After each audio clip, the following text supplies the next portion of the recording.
So Chloe from the office has just called to say another fault find has come in. So it's a lighting fault find, apparently for a regular customer of ours. Yeah, I know this place. Oh, this might be a good one. It might be a good one, or it might be a complete night. Oh no! No! We should not be going back here. So this house needs a rewire. We've already been out here once and done an EICR. We condemned the place because there was VIR everywhere, and we said, sorry, you need a rewire. We're not going to quote you just for remedial work. We're going to quote you for a full rewire. And I think it was going to be like 30 grand or something like that, because it's like a big house and there's stuff everywhere. The lady was a little bit upset with us before because we were refusing to just do a cutting corners type job. We just said we need to rewire the whole place or we're not going to touch it. What a nightmare. So I'm going to try and be nice and see if we can briefly fix it, but I'm pretty worried, to be honest, because I feel like it's going to be opening that can of worms up again that we really did not want to get involved with. Let's see. Right, so good news, the house has been rewired. The customer's happy for us to film. So we're going to go in and see what the problem is. Now, here we go. Right, so this is the consumer unit. As I was saying, we advised the customer to get a rewire. Ours was too expensive, basically. That's what it came down to. Probably do a neat or not neat on the competition, but the fact that they've installed a BG board straight away says cheap as chips. But look at that, that's a nice bit of pyro. So this is what we call pyro, MICC cable, mineral insulated copper conductors. It's basically a solid copper cable with magnesium oxide powder inside, and then 2 copper cores or multiple copper cores inside. It's very rare to see that now. So it's quite nice. So that's obviously a sub-main feeding another distribution board somewhere. At least they've used a nice Wilex switch fuse there. But I'm going to get the cover off the board, just have a quick little shifty in there. Tell you what, I'm so glad we did not win this rewire, to be honest, because part of the reason that we priced it the way that we did was because we knew it was going to be an absolute nightmare. So I do feel the pain of whoever did this. Just like occupied rewires on very ancient properties, not the kind of thing you really want to be doing on a regular basis. Okay, so what do you think, guys? Let me know in the comments. Neat or not neat? That's what a 10 grand rewire looks like versus a 30 grand rewire. Now this is an art to put the lids back on these BG boards. As you know, if you've been watching the channel for a long time, I have made many a rant on a video about how BG boards need to be, the covers need to be installed with a crowbar to get them to fit properly. This is the true test now of whether I have the stuff that I need on this van, because usually I don't have the stuff that I need, but I have been trying to build up a kind of a stock of bits and pieces. It doesn't look like I've got the right flex. So the question is, what do I do now? Do I say to the customer, okay, now I've investigated and this is what you need, and I will provide you a quote, and we don't charge them for this initial visit because we've only been here for 5 minutes? Or do I just say, oh, I'll go to wholesalers and grab the stuff and just do it and then it's done? I'm a little bit torn.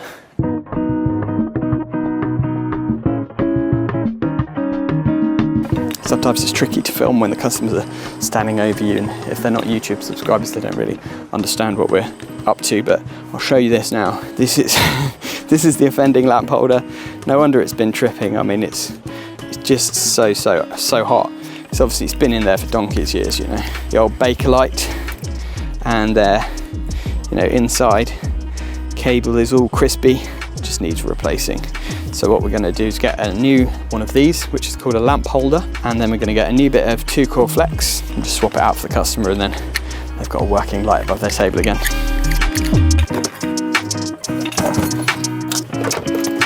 So I'm going to call the wholesaler on the way over, make sure they've got the materials on the shelf ready to go. I can just grab them and shoot back. And that's a little good tip for you guys, is, you know, leverage your wholesalers as like an extra part of your team.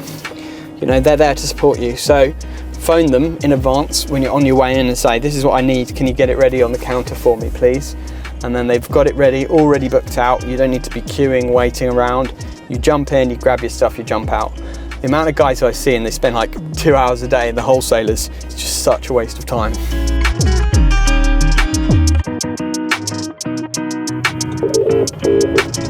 Morning, BW, Mick speaking. Hello darling, how you doing? Oh, hang on. No, shit, you let me hang on. all right, cheeky.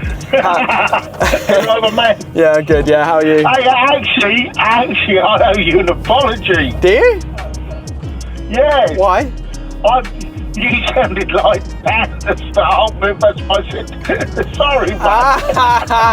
Oh, I see, that's how you treat my employees, is it? yeah. It's the main man. Oh no. Okay, I'll change my tune now. Yeah. Are you right, mate? Yeah, I'm good, yeah. I'm just on my way over to you guys. I just need a lamp holder, you know, just like for a pendant, but just the lamp holder, bayonet one. And I want 3 meters of 2-core 0.75 flex, if you got some. That was Mick. He is a proper character. He's such a cockney. And he says, all right, darling, lovely guy. I don't think they've got what we need, unfortunately, which means we're gonna have to go to T to the L to the C, and they're on our way anyway, where we would normally be going to BW, so I'm going to pop in there. The good thing about TLC is they tend to have all the little bits and pieces, you know, the random little gadgets and bits that you kind of like need sometimes on jobs. They've got pretty much everything, like weird screws and brass fittings and like brass lamp holders and stuff. TLC are really good for that kind of stuff. So yeah, we're like 2 minutes away from there, so we'll just pop in and see if they've got what we need. Oh no! What happens when 2 cameras film each other? The world, like, it falls in on itself when a black hole is created. Oh! Right, so I've got a new lamp holder. I've got some 2-core flex, and I've got a lamp, just in case they want a nice fancy looking one. Otherwise I've got a spare one on the van anyway, so let's go back to it.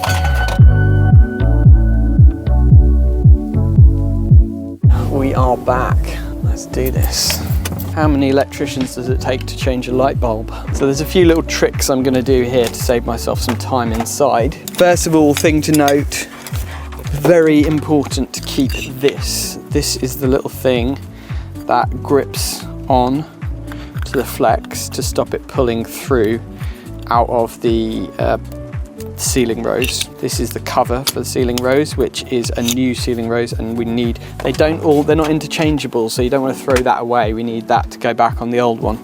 So our new flex is going to go through there like that. So we're going to put that on there already, and then that's done. That then won't pull through. Then we're going to strip this with our Nipex Ergo strip, probably about that much. There we go. I'm just going to strip the ends. I'm going to put ferrules on, just get it all nice before I even go inside. So I've got my box of ferrules here, and some of these little teeny tiny ferrules will go on them. So pop these on like that. Okay, so that's good. So this end is now prepped, and we can connect that into the ceiling rose. And then all we need to do is measure this out exactly to the right height, so that we've got exactly what the customer wants in terms of the height of the light bulb or lamp, because I know the keyboard warriors are all going to say, bulbs grow, lamps glow. That is the classic keyboard warrior phrase. Well, that is really interesting. So we've heard the story now from the customer of what happened and why they've got us back, is that actually the people who did the rewire are now refusing to, won't even answer the phone, they can't get hold of them, there's faults, stuff's tripping. It's a brand new rewire, shouldn't be tripping. Stuff's going on, the customers are a little bit worried now about the rewire, that maybe it wasn't done properly. And she admitted to me, which was quite nice, she was very open about it. She said, we went with somebody else because you were like 3 times the cost of the other company, but she said, now I regret having chosen this other company because they didn't do a very good job. And it pains me because this happens so much, and this is why we're so expensive. We're not really expensive, we're just charging what you should charge in order to do a proper job and actually be there to come back and solve things if there are problems. Other electricians, they're charging so little for stuff that they can't afford to come back. So they don't, or they refuse to, or they have to cut corners to make any money. And it's a big problem in our industry, and it makes us look bad because it makes us look like rip-off merchants, whereas we're not. We're just charging a good rate for us to be able to do a great job and to be able to follow up if there are any issues and to give 5-star customer service every time.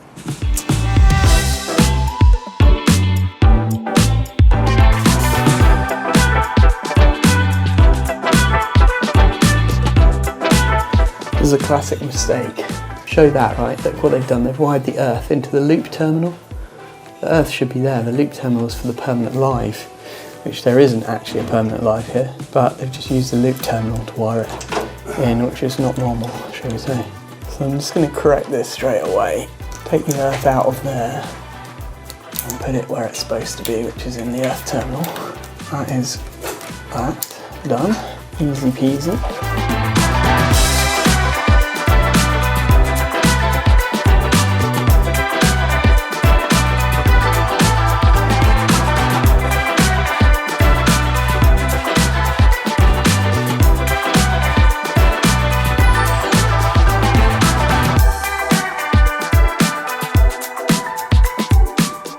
For our viewers who are not from the UK, because obviously for us UK people this is pretty standard, but the lampshade will go through here and this ring goes on the other side, and then that just screws on basically to hold it in place. There we go. I think that lamp is not a dimmable lamp, so it's flickering. I purchased one that is dimmable, so we'll use that. There you go. Do you want to try dimming that down and see what it does? There we go. Perfect. So great thing about Tradify, I just click stop timer now. Boom. And it says I've been here for an hour and a half. That is bang on our minimum charge. We charge basically an hour and a half's labour for the first hour. So I'm not going to charge her any extra for that. Pop the materials on there, which will all be registered in Tradify, and then we can ping her an invoice. It's super easy. I hope you guys enjoyed joining me for a little bit of fault finding and repair work. It's always interesting because you never know what you're going to come across. Very sad to hear that she didn't have the greatest experience with the rewire, but I think, to be honest, that the lighting circuit tripping was just because of that lamp holder, and it wasn't anything bad that the other electricians have done. So let's hope that it stays all on now and it all works fine. If not, we might be back here doing some further investigation another day. But either way, thanks for watching, guys, and I'll see you on the next one.